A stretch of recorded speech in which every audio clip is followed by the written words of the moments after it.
Good morning. This is Sunday, March the 6th, 2022. My name is Douglas Griffin. This is my Sunday school class. We are going through the book of Genesis. We're in chapter 49. We're almost done. At this point, Jacob is praying over all of his sons. Jacob has 12 sons, and basically prophesying about what's going to become of them. I'm going to quickly zip through what has happened so far. Jacob had 4 wives. The first one, Leah, had 6 sons. So we've done Leah's 6 sons. He does them first. That's not actually the order they were born in, because Leah had 4 sons, and then he had 2 sons with Bilhah, his second wife's maid, and then 2 more with Leah, and then 2 more with. Anyway, but that's not the order he's doing them in. He said, let me just do all these sons first, get them out the way. So he prophesies over Reuben. It says, even though you're my firstborn, you're unstable as water. Of course, I believe a lot of this was due to Jacob not ever accepting his first wife. And that's just as much as we talk about Hagar and Sarah, how God came to Abraham and said, hey, Abraham, here is what I'm going to do for you. And when it took too long, Abraham decides to help God out. And it's taking too long for Sarah to get pregnant, so I'll get me a Hagar and do it that way. And that's just always a sign to us that sometimes we create a Hagar in that we think we got to help God out because God's too slow. And there's a way God's going to do things, and he's going to take his time because he's not in a hurry. But we think, no, here's how it's supposed to happen, and we end up with an Ishmael in our lives that we've created. God then goes and does the thing that he was going to do, but now we've got this extra thing that's our creation that we have to deal with. In that same way, you can have a Leah in your life. This is Jacob's first wife. He wanted Rachel, and he thought that's what God was for him. But God gave him Leah, but he thought it was a trick. He thought this is a terrible thing, and never accepted Leah. And sometimes we can have Leahs in our life where we really have our eyes focused over here. That's how God is going to do it. And we're not looking at what God is actually doing because we have a different plan in our head, a different timetable, a different way it's going to happen.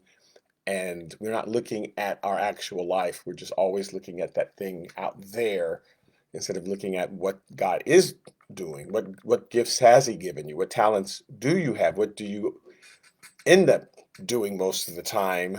That's probably the gift God has given you. But we think, no, I'm supposed to be out there doing that thing. And we're not looking. So somehow we can miss the Leah. So Leah had 6 kids. And Jacob never thought that it was of God. So Reuben, you're my firstborn, but you're unstable as water. So because he never treated Reuben correctly, Reuben spent his whole life kind of trying to prove to Jacob that he belonged. And in fact, he slept with one of Jacob's wives. I'll show him. And that's Reuben's fault because we can't base our actions on trying to prove something to somebody else. We really have to just find out, what does God want for me? Even though it doesn't matter what anybody else says. What is God saying to me? Because that's the only thing that's going to be successful in my life. Then he had Simeon and Levi. He says, Simeon and Levi, you're brothers, but you have fierce anger. And it was demonstrated when Simeon and Levi killed the people who had raped their sister. Their anger is understandable. But even when we're angry about something, we have to see, what is God going to do about it? Because often what we do about it is make things worse. So Simeon never really found his place. Levi did. Levi turned that anger into righteous anger. He became kind of a priest warrior for God, his descendants. I'm going to only get angry about the things that God's angry about. So that's their decision. I'm going to execute God's judgment when he tells me to. And the tribe of Levi became those who um, slaughtered animals as sacrifice for God and would go in and execute God's judgment when God told them to. So that personality trait that they had, they kind of gave it over to God. Okay, God, I talk a lot.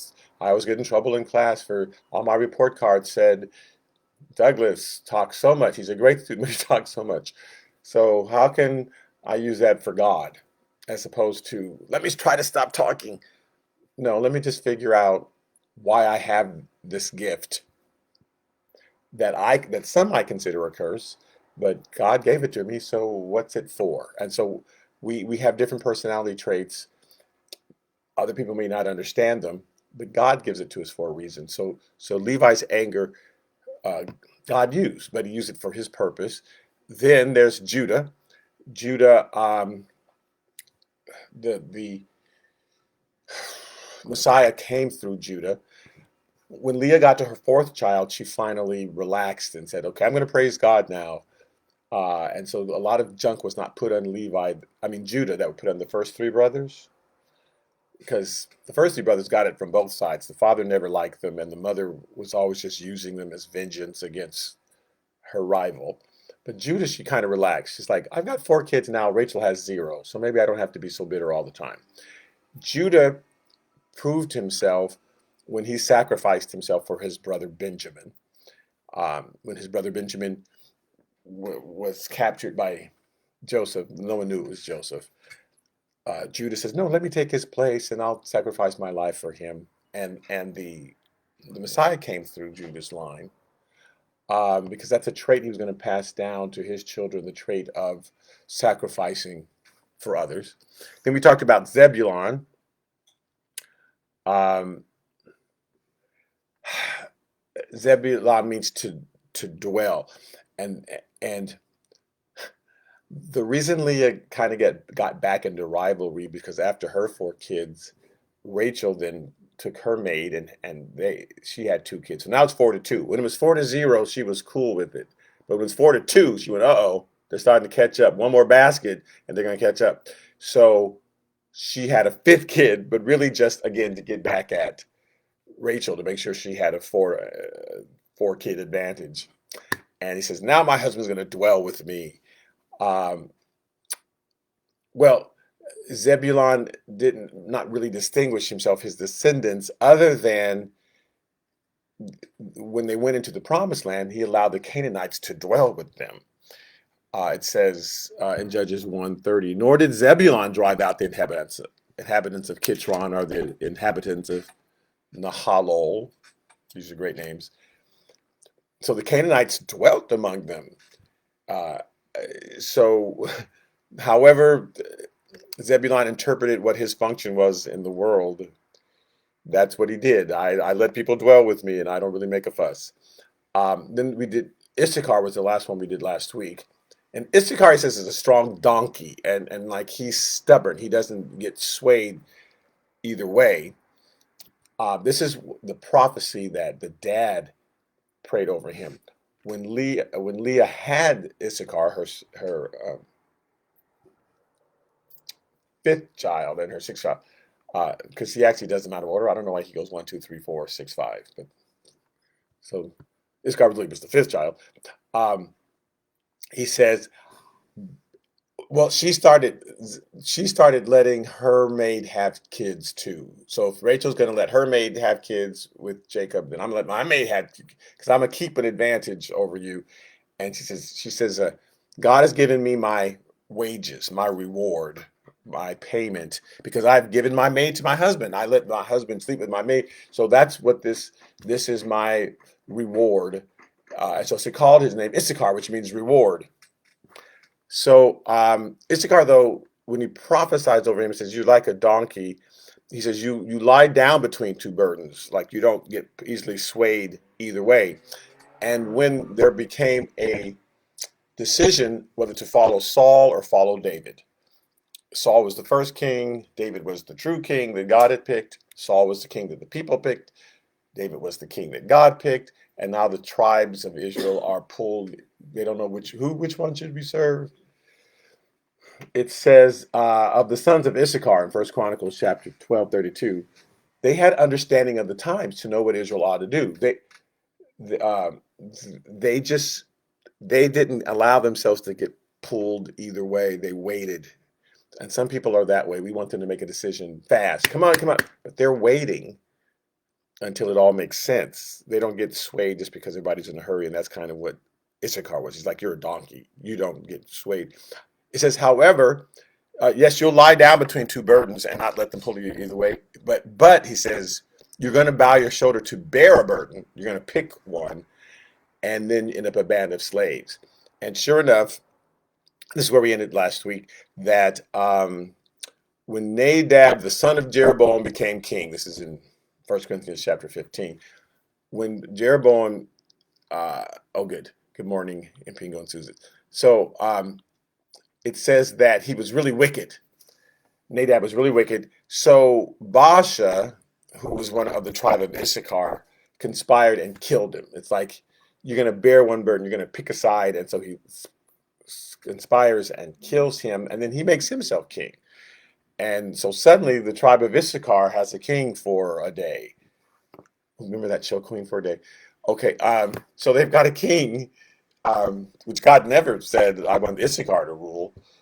So sure enough, it says in 1 Kings chapter 15, that same chapter, when the sons of Issachar decided, we're going to take over, it says, in the third year of Asa, king of Judah, Baasha, the son of Ahijah, became king over all Israel in Tirzah and reigned for 24 years. But he did evil in the sight of the Lord and walked in the way of Jeroboam. So he didn't do any better and became slave to the same thing that had ruined Jeroboam. So, which his great-great-great-grandfather had predicted. But you're going to bear a burden, but then become a band of slaves. Now, today we're talking about Dan and Gad. So the children of the two maids, because it's Jacob married Leah and Rachel. From Leah came Judah, the tribe of Judah, and the Levites and the priests and all of that. From Rachel, the one he just knew was God's chosen for him, comes Joseph, the line of Joseph and Benjamin. Benjamin produced Saul, who was a king who kind of turned against God, and Joseph produced Jeroboam, who gave birth to a whole line of kings who rebelled against God. So maybe Leah wasn't the best. I mean, Rachel wasn't the best choice. But the maids' kids, the kids of the maids, went much worse, and they were treated as secondhand citizens by the other brothers because, oh, you're just the maid's kids. And I guess they kind of took that in. And I've called this whole series about their kids, I call it Fallen Redemption. If you ever go online, you'll see it says Fallen Redemption. Because if you've gotten a bad start in life, either through your own choices or through your influences by whatever authority figure is over you, there's still redemption for that. There's still redemption. It doesn't have to stay that way. Some people choose redemption and some people choose to wallow in, oh, my life is horrible, and just accept it. And some people say, no, my life's horrible, but I'm not going to accept that. I know God has redemption for this. So the two kids of the two maids, so four altogether, they didn't do well. So he goes through all six of Leah's kids, and then he picks one of Bilhah's kids and one of Zilpah's kids, the two maids, to say, here's what's going to happen to you. So he says, Dan shall judge his people as one of the tribes of Israel. And Dan did become a judge. Now, the other tribes had judges also. There was a period of judges after Joshua. So there's Moses, leads them out of Egypt, takes them to the promised land. Joshua takes over in the promised land and helps encourage them to go take the land back. And everybody had their own assignment where they were supposed to go. Some fulfilled that assignment, some didn't. Had they trusted in God, they would have fulfilled it. But if they looked at what they saw, they thought, I can't do that. That's not going to work. And they didn't do what God had for them to do. But during this time period before King David and King Saul, there was judges who ruled, who came and decided for the people when there was a dispute. And each tribe had judges. So Dan had a judge. Um, so let's so the whole reason Dan is born is because Rachel is jealous. Leah's got 4 kids at this time. She doesn't have any. So she comes in Genesis chapter 30, verse 1. It says, now when Rachel saw that she bore Jacob no children, Rachel envied her sister who had 4 and said to Jacob, give me children or I will die. And Jacob's anger was aroused against Rachel, and he said, am I in the place of God? Who has withheld from you the fruit of the womb? It's like, not me.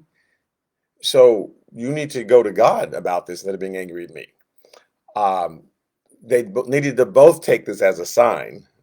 Why is God blessing Lee with so many kids? And she's not even the one. Well, maybe she was the one. So she said, well, here's my maid, Bilhah. This will solve it. Not learning from Abraham and Sarah saying, oh, there's Hagar. Okay, no lesson there. Here's my maid Bilhah, go into her, and she will bear a child on my knee that I will take, and also that I may have children by her. So even though God's not giving me my own children, I've got a plan to kind of go around what God is doing. And I'll end up with kids anyway, because I'll just take her kids. And so Bilhah conceived and bore Jacob a son.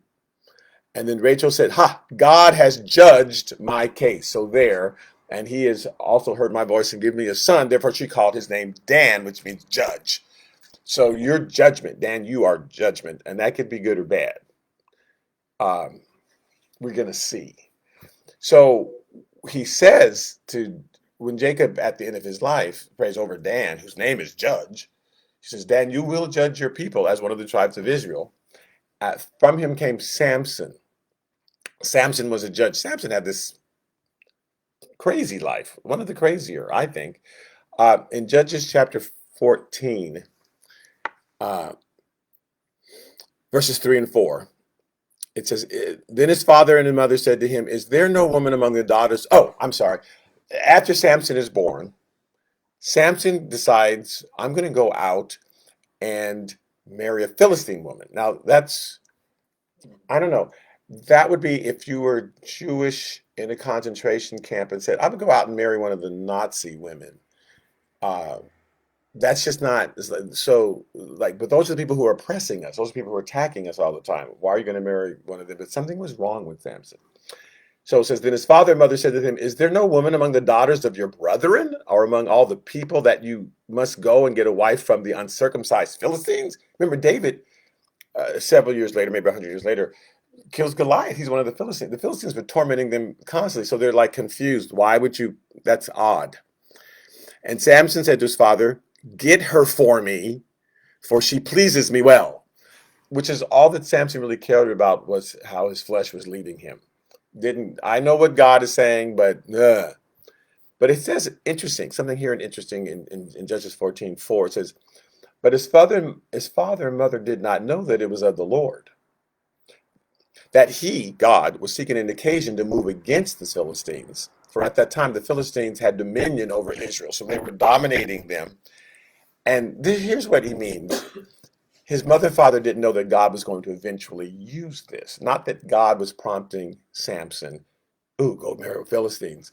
But God sees our mistakes, and there's certain things that we want to stop people from doing. Don't do that, don't do that. And we're right.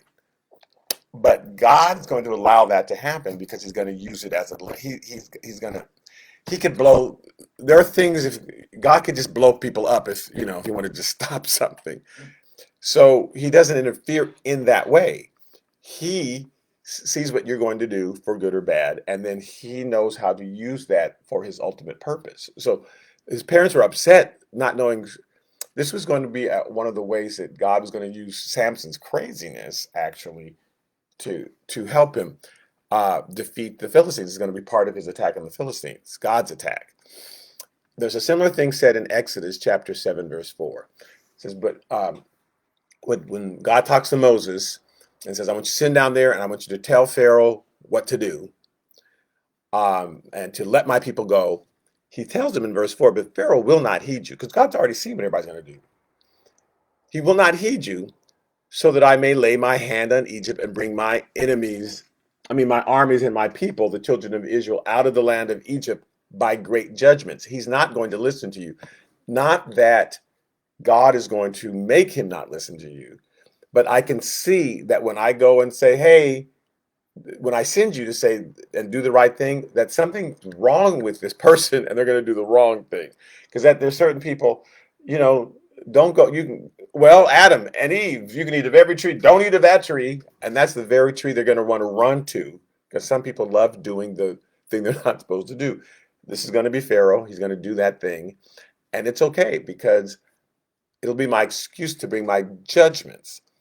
Because some people, you can incentivize them with the reward.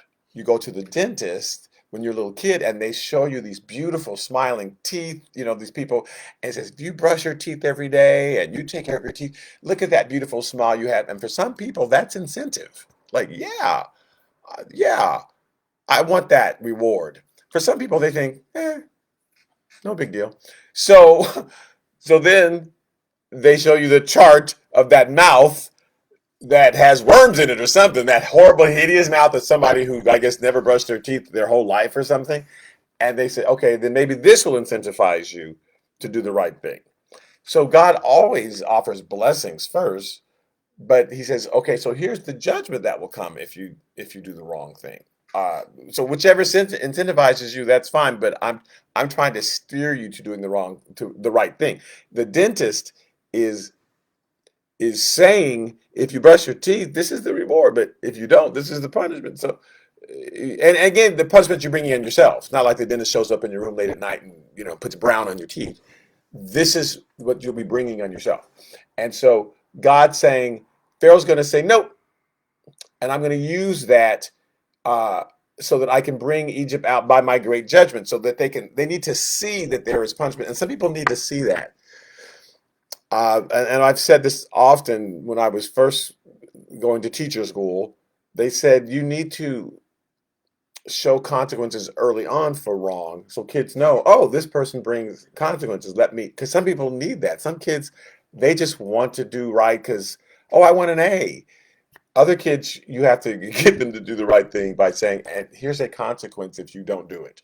So they say, go in and, on the first day and make sure that if someone's out of line, that you immediately, not horrible consequences, but that there are consequences. So they go, okay, I can see that the teacher does that. Because if they think that that they can get away with stuff, they can't wait to do that. They just can't wait. Because, yay, I want to get away with, that's just human nature. What can I get away with? So God brings judgment, not, oh, I love me some judgment. But if that helps you stay in line, I'm trying to save your life. So if bringing judgment on Pharaoh is going to save all these other nations, and it did, it inspired many nations when the children of Israel came out of Egypt and crossed into the promised land. There are many nations who came to them and saying, we want to join, we heard what you did to Pharaoh. Rahab, the harlot, we heard what you did to Pharaoh in Egypt. We know what happened to him. So I want to join you.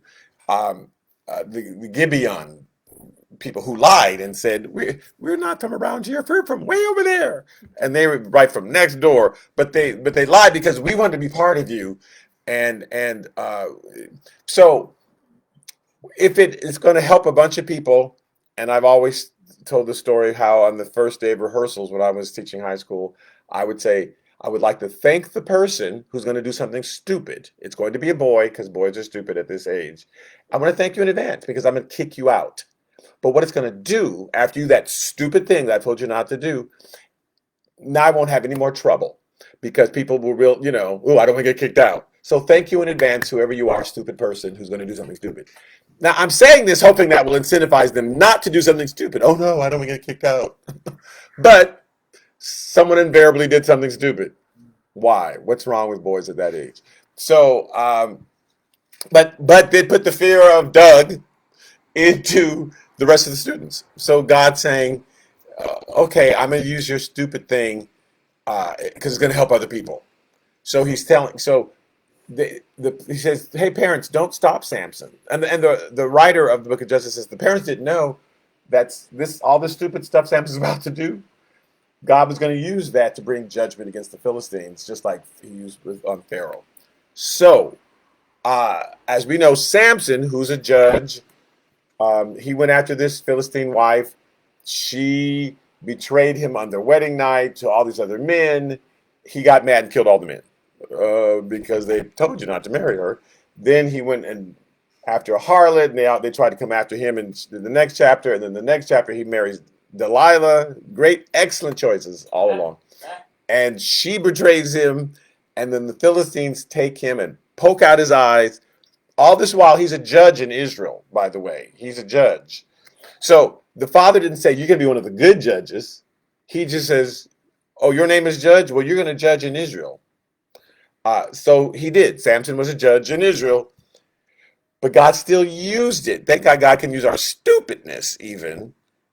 So they've got Samson tied to these pillars, right? Now, and it says that he's going to perform for us. But he didn't like do a dance. But they would taunt him and poke at him because he's blind and he can't see who's coming at him and he's reacting. And that's just hilarious to them.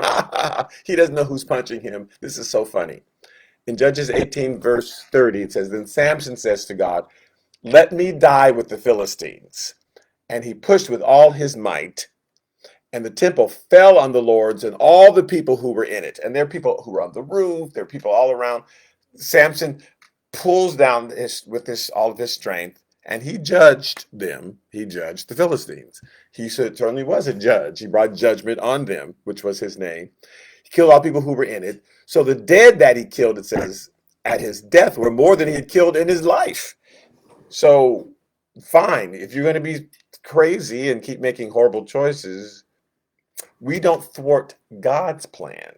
So, I'll even use your death. And he says, let my death, let me help. He prayed like, okay, I realize I've really screwed up. So even in my death, I'm going to judge all these Philistines because they are ungodly. They're horrible. And so God used his death in that way.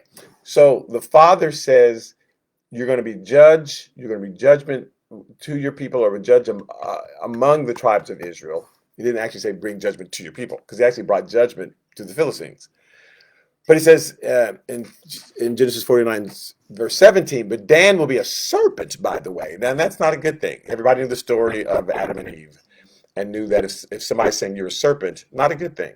And I read the different commentaries, and they try to justify that. Well, God, Moses in the wilderness put a serpent on a staff, but that represented judgment. That wasn't a good thing. That represented Jesus on the cross, and that's judgment. He's taking in our sin for it. Now, God brings redemption from it, but the serpent is never a good thing in and of itself. Now, God turns that into redemption. When Jesus went to the cross, he turned that into our redemption, but he's judging. Our sin was judged.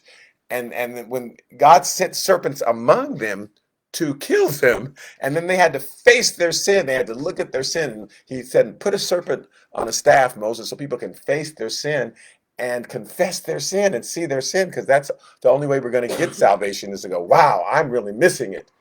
God doesn't just redeem you until you have to want the redemption. You have to say, oh, I'm drowning in a pool. Save me. Then he can save you. But as long as you think, this is just really thick air I'm in, and you don't realize, no, this is water that's going to kill you, then he can't save you, because you're never going to reach for help. You don't think you need help. So God wants us to look at our sin and go, oh, I'm a mess. I need help. So the serpent brought judgment. The serpent tricked Eve. When he says you're going to be a serpent, by the way, that's not a good thing. He says, and a viper by the path. So when people are walking, he says he's going to bite and trip people up. He says that bites the horse's heel so that its rider shall fall backwards. So the rider thinks, oh, I'm doing good, and he bites the horse's heels and throws the rider back. And so Dan is coming, and you don't even know he's coming at you. So this is not good, Dan. Well, so let's look at what happened with Dan, the tribe of Dan. Two things happened. They gave Dan, when they divided up the land, they gave Dan land on the west coast, right near the ocean there. and and everybody had an assignment. You got to go pray to God and let Him show you how to defeat the Canaanites in your area. It's gonna be different for everybody, and then you can inhabit the land. So Dan did that, but they did not ever defeat the Canaanites there. They said, "No, we can't do it." But because they were on the coast, they built ships and they stayed on ships and traveled a lot on ships. In fact, in Judges chapter 5, verse 17, when Deborah is discussing this battle that happened and saying, this tribe helped and this tribe helped, this tribe didn't help, this tribe helped. In verse 17, it says, Gilead stayed beyond the Jordan. So the people who were up north, they stayed east of the Jordan. It says, and why did Dan remain on ships? So Dan never got off the boats to fight the people in the area. They just kept going back and forth in ships, which will be relevant in a little bit. I'll get back to it. But just remember, part of the tribe of Dan got on ships and just stayed on ships and never came to fight, never subdued the land that they were given. But a bunch of them did go west beyond the Jordan. Okay, so let's go to that. In Judges chapter 17, verse 1, it's 1 and 2 says, now there was a man from the mountains of Ephraim whose name was Micah. And he said to his mother, the 1,100 shekels of silver that were taken from you, on which you put a curse, even saying it in my ears, here is the silver with me. I took it. So remember that 1,100, you were looking for it all over. Who took my money? I can't believe it. Whoever took it would be cursed. And I heard you say that. Yeah, I'm the one who took it. So he gives it to her. She says, no, it's okay. I'm gonna give it back to you because I was saving it for you so you can build some shrines and some idols. Oh, so she gives him the money back. So she's already. It doesn't start off well. I've stole from my mother, but it turns out she wanted me to make an idol with the money anyway. So in verse 5 it says, then Micah made a shrine and made an ephod and household idols, and he consecrated one of his sons who became his priest. He says, you know what? I don't need church. I don't need fellowship with other people. I don't need to go to the temple. I don't need that Bible. I need none of that stuff. I'll make one of my sons a priest, and I'll serve these idols that are in my house, which the money that I stole from my mom. So it doesn't start. Now, he's from the tribe of Ephraim, but I just wanted to introduce who Micah is. He's just a guy who's living by himself, wanting to create his own gods, and has made his own son a priest in his house. So in verse 9, a priest shows up. One of the Levites shows up at his house, and Michael said to him, where do you come from? So he said to him, I'm a Levite from Bethlehem in Judah, and I'm on my way to find a place to stay. Now, the Levites had been spread out all over the 12 tribes. So, man, there's 12 tribes. Just imagine California. There's Bakersfield and San Francisco and Sacramento and LA, and they're spread out all over. And the Levites were just, they didn't have their own place. They were assigned all these different cities to be in. This guy was assigned to be in Judah. He was a Levite, but he was assigned to be in Judah and be to them. But there were too many priests in Judah in his mind, and he wasn't getting enough attention. So he leaves because he needed his own church. I'm just an associate minister here, and that's not good. I'm not, I only get to teach once every 3 months. He wasn't getting enough attention, so he's looking for some place. I'm like a priest for hire, which is not how God wanted that to be. So the man said, "Oh, come, you can be my priest. I just happen to have built this little temple inside my living room. You can be my priest because my son doesn't know what he's doing." Right. I've got all this stuff. This is all perfect. My son don't know what he's doing. You be the priest because you're actually a priest. And it says in verse 13, then Micah said, now I know that the Lord will be good to me since I have a Levite as a priest. And people say stuff like that. Look what I've done for God. Look what I've done for Jesus. I made some idols in my house. I hired this priest to be my own personal priest in my living room. I know God is pleased with this. And people will make up, even though the Bible says do it this way, they're going to do it their way and think that that's okay. God's satisfied with this. And they talk themselves into thinking God's cool with this. I do this, and I minister to the prostitutes on Thursday nights, and then I minister to the prostitutes on Thursday night. You know what I'm saying? But but God's good with that. Is He? I go out and smoke dope with the gang members and talk to them about Jesus. And but that's how I get high with them, and but God's good with that because I'm witnessing. No, no, I don't think so. But people will convince themselves, right? This is fine. This works. All right. Now, in the next chapter, Judges 18, it says, in those days there was no king in Israel. And in those days, the tribe of the Danites were seeking an inheritance for itself to dwell in. For until that day, their inheritance among the tribes of Israel had not fallen to them, which is a lie. It doesn't mean they hadn't fallen to them. They hadn't taken it. They didn't like where they were supposed to be about the coast. Some of them got on ships and were just sailing around. And the rest of them went, yes, went cruise ships on the love of, they went west, no, east, I'm sorry. So they're on the west coast, but they left the west coast, went east, and they're looking for a place because they didn't want to, like, who can we beat? They're actually looking for who's weak that we can trample on, because the people that we're supposed to trample on, we're scared of them. Yeah, they're all big, all swole up. So the children of Dan sent 5 men of their family from their territory, men of valor from Zorah and Eshtaol, to spy out the land and search it. This is Judges chapter 18. And they said to them, go search the land. So they went to the mountains of Ephraim and to the house of Micah, and they lodged there. Oh, now we're back to Micah. So they're going, oh, this is nice. He got his own place and his own idol, his own priest. This is nice. So they're living there while they are still scouting the land, because they can't all live in Micah's house. But they, the 5 men needed a place to stay. We'll stay with this guy. So the 5 men in Judges 18, verse 7, departed and went to Laish, and they saw the people who were there, how they dwelt safely in the manner of the Sidonians, quiet, secure. There were no rulers in the land who might be put to shame for anything. They were far from the Sidonians, and they had no ties with anyone. They're just sitting, not bothering anybody. And they said, oh, this is who we're going to attack. Not where God sent us. We're going to do this easy thing over here. Judges 18, verse 14. Then the 5 men who had gone to spy out the country of Laish answered and said to their brethren, do you know that there are in these houses an ephod?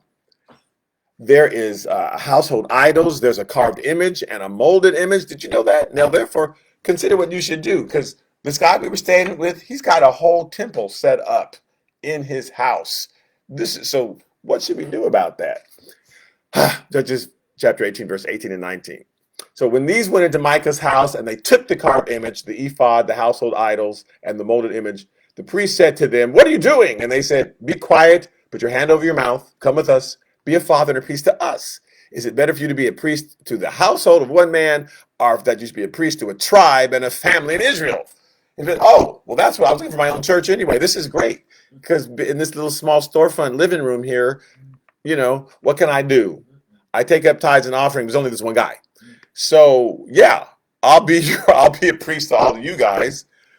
So verse 27, so they took the things that Micah had made and the priest who had belonged to him, and they went to Laish, to a people who were quiet and secure, and they struck them with the edge of the sword, and they burned the city with fire. So they killed all these people who were sweet, not bothering anybody. God did not tell them to do that. They did this anyway. Judges chapter 18, verse 30. Then the children of Dan set up for themselves the carved image, and Jonathan. So this is the name of that priest. Jonathan, it says the son of Gershom, the son of Manasseh, which is what the translation says, but this is the son of Moses. All the translators know that this is Moses. One guy changed one letter because they were horrified that the grandson of Moses would do this. So they tried to disguise him and give him a different name. But in the original, fortunately we have the original, they know this is Moses' grandson, who, like, my granddaddy was the pastor of this whole thing, and so therefore I should have a big congregation, and I should have. Okay, so they took Moses' grandson with them, and his sons were priests to the tribe of Dan until the day of the captivity of the land. So at a certain point, Dan was captured and taken off by the Assyrians. In fact, they were the first one taken off. So they start off poorly. Remember, Dan is going to be a snake, is going to be a viper who's going to bite the horse's heels, right? He's saying you're going to lead a lot of people to fall back. You're going to make the horse and the rider fall back. So everybody should be afraid of Dan. Well, in 1 Kings chapter 12, Jeroboam, who's also from Ephraim, tribe of Ephraim, who comes from Joseph, right? Jeroboam is now king, and he's afraid that Rehoboam in the in the south will be able to lure his people back. Like he's afraid that Rehoboam's going to get his life together. So now Israel has two kings. Now they finally have kings, and so I've got to do something to keep the people coming to my church and not going down there. So he says, if these people go up to offer sacrifices in the house of the Lord at Jerusalem, where Rehoboam is, then the heart of this people will turn back to their Lord and Rehoboam, king of Judah, and they will kill me and go back to Rehoboam, king of Judah. So I've got all these people following me now. How do I do that? So therefore the king acted advice. He made 2 calves of gold, said to the people, is it too much for you to go up? It's too much for you to go up to Jerusalem, he says. Here are your gods. I just made some golden calves. Come up here. O Israel, which brought you up from the land of Egypt. Remember how these gods brought us from the land of Egypt?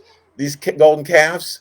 Don't you remember that? No. Well, you should, because remember Moses' calves? Oh, yeah, because when you don't know the Bible that well, that makes sense. Okay. So he set up one in Bethel, and the other he put in Dan, because Dan loved them some idols. I mean, that's how they got started. They stole the idols from the priest, from Micah, took this priest, and so they were going to create their own god, their own worship anyway. So he put one there. He says, now this thing became a sin, for the people went to worship before the one as far as Dan. I mean, they would go from Jerusalem all the way up there, and let's just worship there and worship these. So Dan became a place of horrible idol worship, and like it was the worst place. He says an interesting thing when he says you're going to become a viper and lead a lot of people astray. That's how I'm interpreting. You're going to bite the horse's heel and cause the horse and the rider to fall backwards. People are trying to make progress, but you bite their heel and you send them backwards, right? He says, I've waited for your salvation, O Lord. That's all he says to Dan after he says you're going to be a serpent. I'm waiting for your salvation. I have waited for you. In fact, he speaks for Dan. I'm waiting for your salvation, O Lord. So is God going to be able to redeem this situation? With the Philistines and Samson, who's from Dan, he still used Samson, even though in his ignorance he got himself in trouble with all these different women and all these different people. He still was able to use Samson to bring redemption. So it says, even though Dan's going to do all of this bad stuff, I'm waiting for your salvation. Now, there's 2 things I know. In Revelation chapter 7, they list all the tribes of Israel who are going to become strong witnesses for the Messiah in the book of Revelation. Some people think the book of Revelation was written before Jerusalem fell.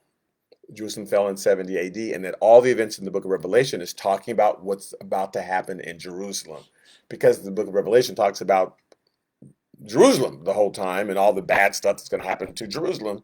Some people think, yeah, that happened in 70 AD. The book of Revelation already happened in 70 AD. Some people think that Jerusalem is just a metaphor for today, and that even though it says Jerusalem, Jerusalem, Jerusalem, it really means the world. Well, actually, they think it does mean Jerusalem. They just think that Jerusalem will be restored, the temple will be rebuilt, and all the things that are in the book of Revelation are about to happen, that they're going to have to rebuild the temple for it to happen, because all this stuff happened. You know, the book of Revelation describes the temple being destroyed and all that stuff. So there are a lot of Christians who are waiting for the temple to be restored so that the book of Revelation can be fulfilled. So I'm going to teach the book of Revelation eventually, and again, but better this time.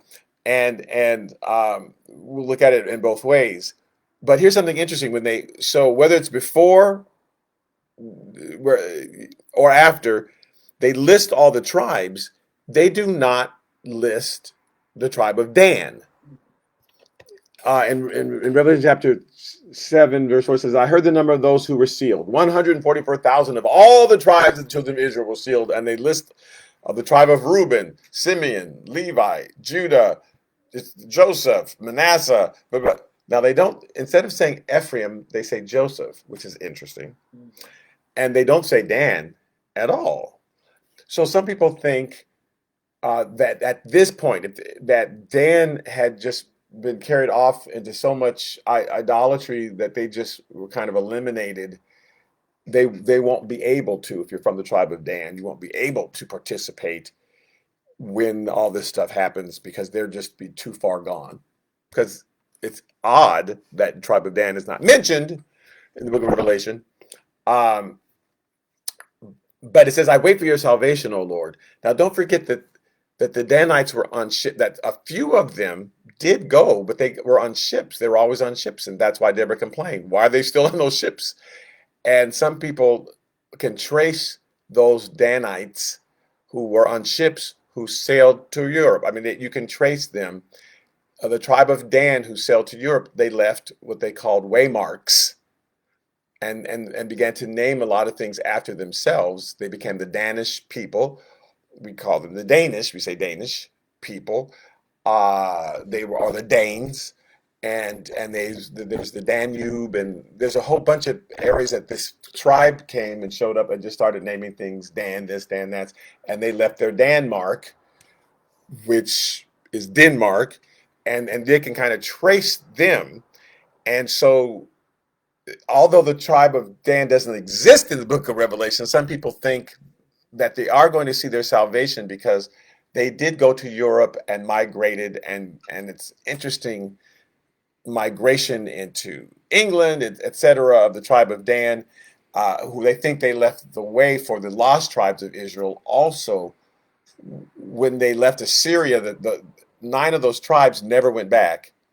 They all left Assyria and also migrated into Europe, and that Dan was leaving a mark for them, and they kind of followed how Dan had done that for them and led the way, and they kind of traced Dan. And so it's interesting how they'll say in 1000 BC this happened, and you can read the whole. It's fascinating. So when he's saying, "I'm waiting for my salvation, O Lord," perhaps even though Dan isn't mentioned, perhaps Dan still has redemption. Maybe Dan still has a place. Maybe that there are children of Israel out there who are descended, who don't know that they are part of, descended from Jacob, but might be in the world doing good things. They may be part of redeeming themselves, redeeming the tribe of Dan, not those who went way into idolatry, but those who were on those ships who sailed away. Maybe there is redemption for the tribe of Dan. It's interesting, but Jacob says, "I'm waiting for my salvation, O Lord," and so God will tell us someday when He plays the movie and say, "Look, here's what happened." Yes, Danish pastries. Yum. Thank you for that, tribe of Dan. Okay, so I'm going to stop there, and we're going to do the last 3 next week: Gad, Asher, and Naphtali, and I will squeeze them all in. I promise you. Because it's interesting the fate of all these tribes and how God knows in advance what's going to happen. That's the good news. God knows. But it doesn't matter how we start out, because again, I call this fallen redemption. It doesn't matter if we start out with some disadvantage and our parents or whoever are giving us a bad time, or we have a bad self-image. There's always redemption. There's always salvation in God. Or if we start off with too much advantage that makes us too spoiled, like Joseph and Benjamin, that we'll get to eventually, there's still salvation. There's always salvation available through Christ. There's always redemption in God. God has a plan. He sees the bad choices we're going to make, and He knows how to redeem them. He sees the good choices we're going to make. He sees the bad things that happen to us. He sees it all, and it's like, hey, if you just hold it in my hand, I've already got it worked out. I will redeem this and use it for my good. Okay, so thank you again today, and Ada and Frida and Jan. Oh, good. Yeah, okay. I love Jan Skinner's comments. Okay, I love everybody's comments, but you don't have to comment. I know you're watching anyway, and I appreciate it. So we'll continue on Wednesdays. We're in the book of John, and next Sunday I'm preaching in my church, and I'm in the book of Joshua. Yeah, Joshua. So I'm planning on just covering the whole Bible. I figure if I do teach 3 books at a time, after 100 years, I'll have gotten through the whole Bible. All right. Thank you so much for listening in. And I don't know how to. Oh, there it is. I will end the video. All right. Bye-bye.